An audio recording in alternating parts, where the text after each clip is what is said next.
Made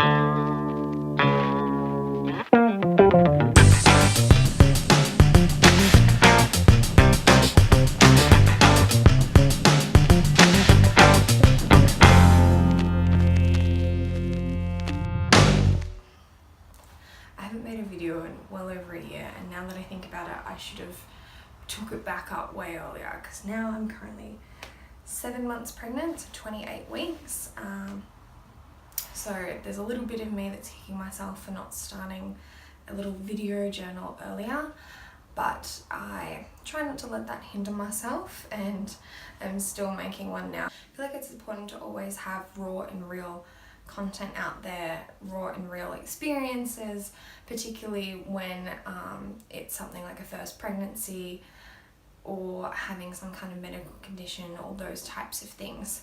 So I can tell you guys a little bit about my little baby story thus far.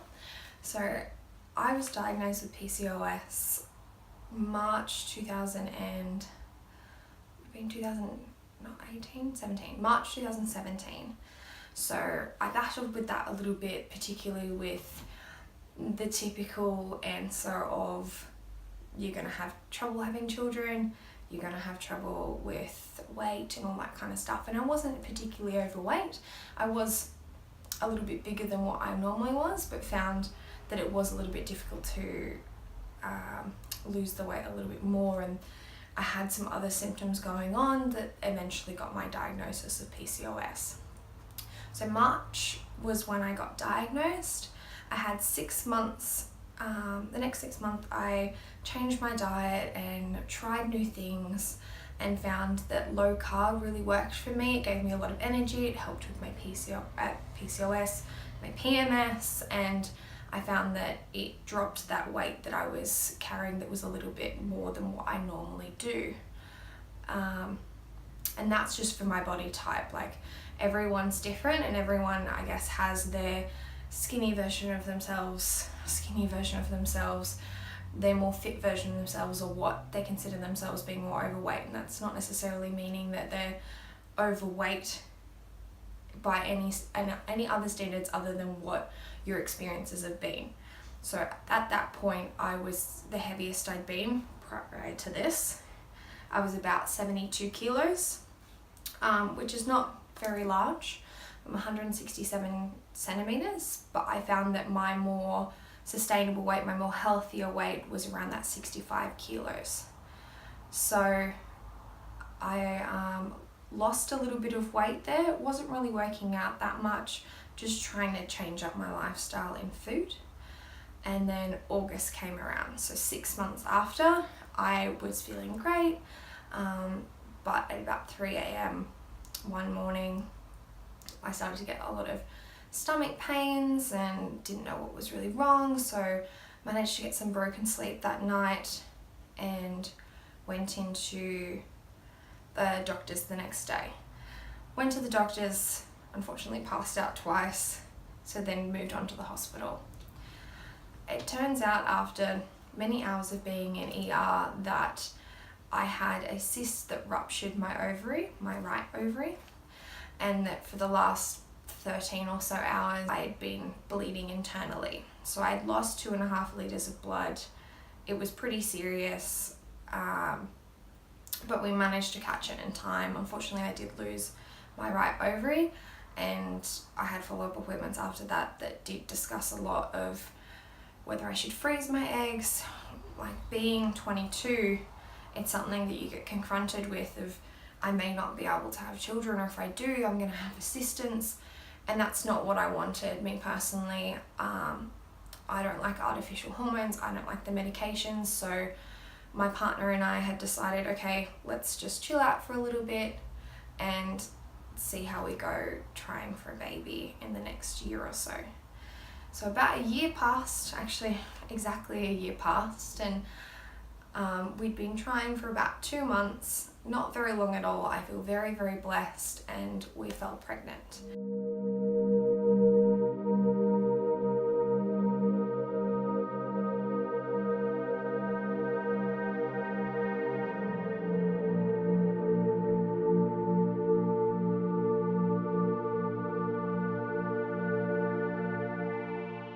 So the pregnancy went pretty smoothly for the first 12 weeks. I was very, very fortunate to not have morning sickness that bad. I had nausea, but I never threw up.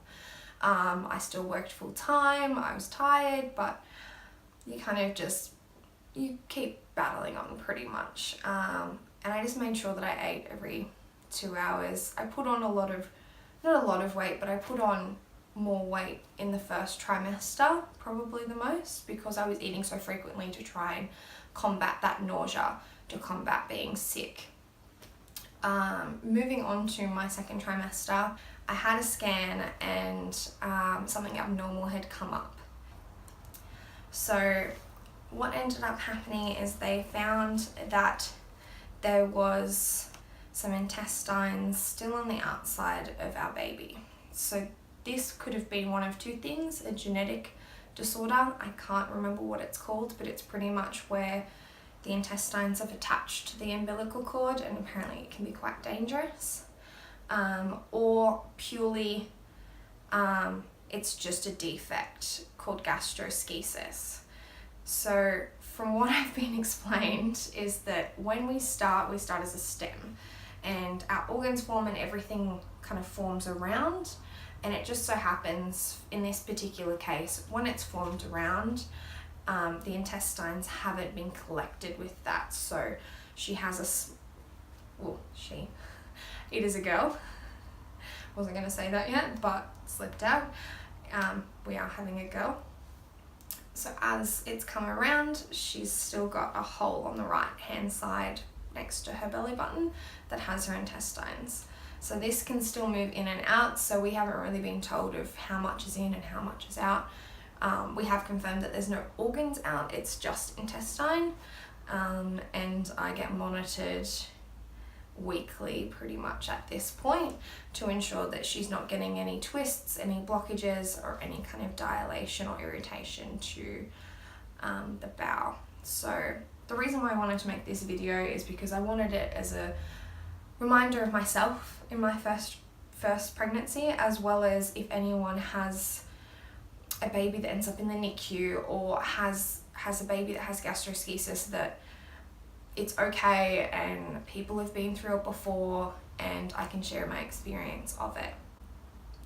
It took a little while to get some answers from hospitals, as I was then classed as a high risk pregnancy, even though my pregnancy itself isn't high risk. It's more so the after treatment after I give birth.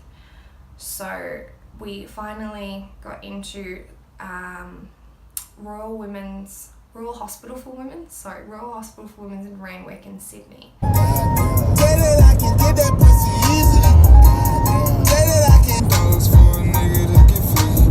Keep it real with me.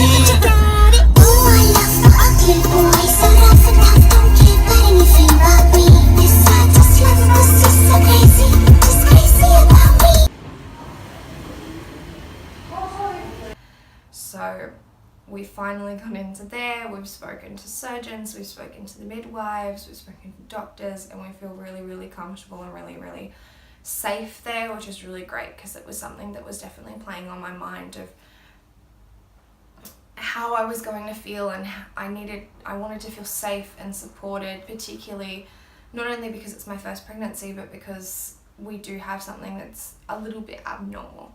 We like to say that she lacks that attention, and she wanted to be the star and have all the attention when she comes out. So we just joke about that you know, you got to be a little bit lighthearted in these things. So virtually what the process is now, from what we've been told, is that at 37 weeks, be induced, fingers crossed, have a natural birth, if not cesarean, and they will then decide whether they'll operate then after she's first born, or whether they will take their time operating in putting the intestine back into the stomach. So that can take some time, as the stomach has never grown to fit the intestine, so it can take a little bit longer for them to settle and be able to fit back in. We are expecting to be in the NICU anywhere from 3 to 8 weeks. There goes the dog. 3 to 8 weeks in the NICU, and that's a little bit daunting, but I'm trying to just be as positive as possible and just really just document my experience, because I know looking back on it, I'm going to realize how blessed I was in the first place, and I do feel blessed regardless of anything, any kind of hurdles that we have to deal with. So yeah, that's my little story of this one. Another thing that I find quite often on social media is that, not that there's a misrepresentation, but that there's not a lot of variety when it comes to bodies and the way that they change, particularly in pregnancy. So I did want to go through as well and just show you guys some photos of what I looked like before. Not that it makes a huge difference, but photos of what I looked like before I got pregnant. Try to square, not being there, but think that I should be. Hold back the river, let me look in your eyes. Hold back the river so I can stop for a minute, let me see where you hide. Hold back the river, hold back.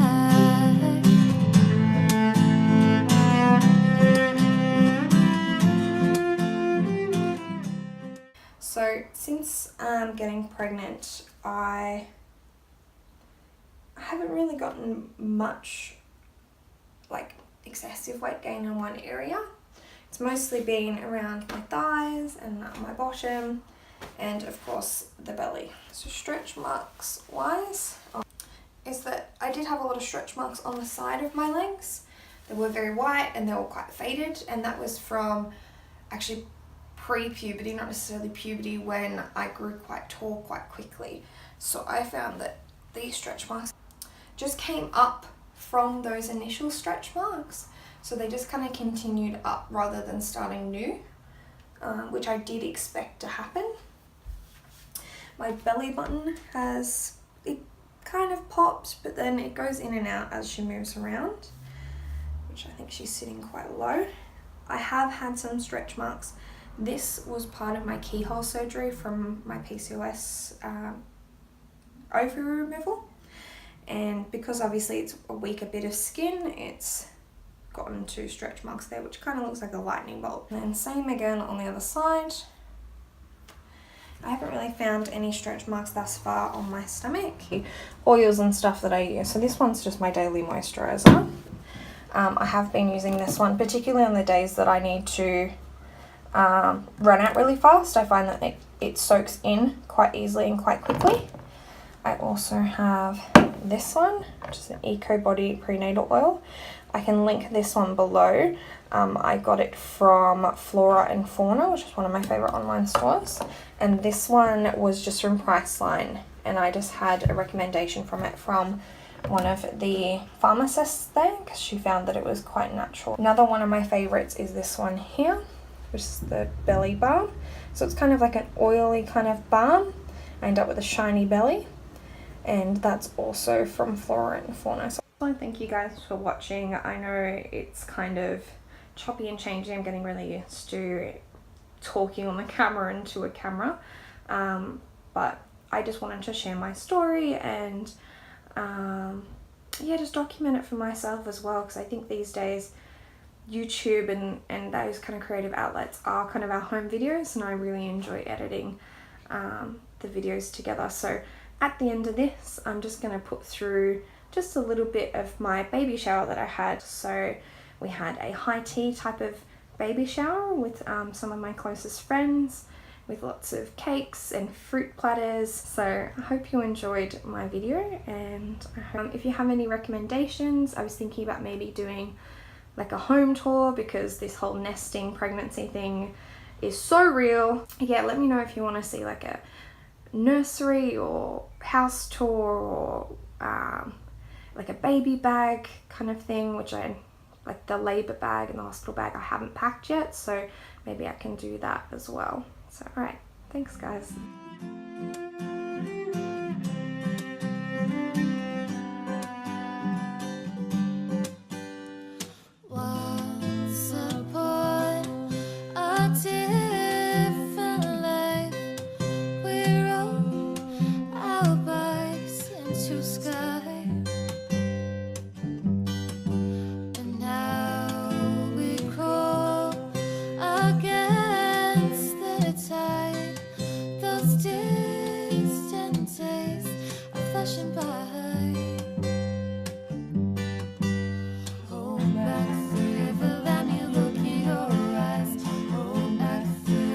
so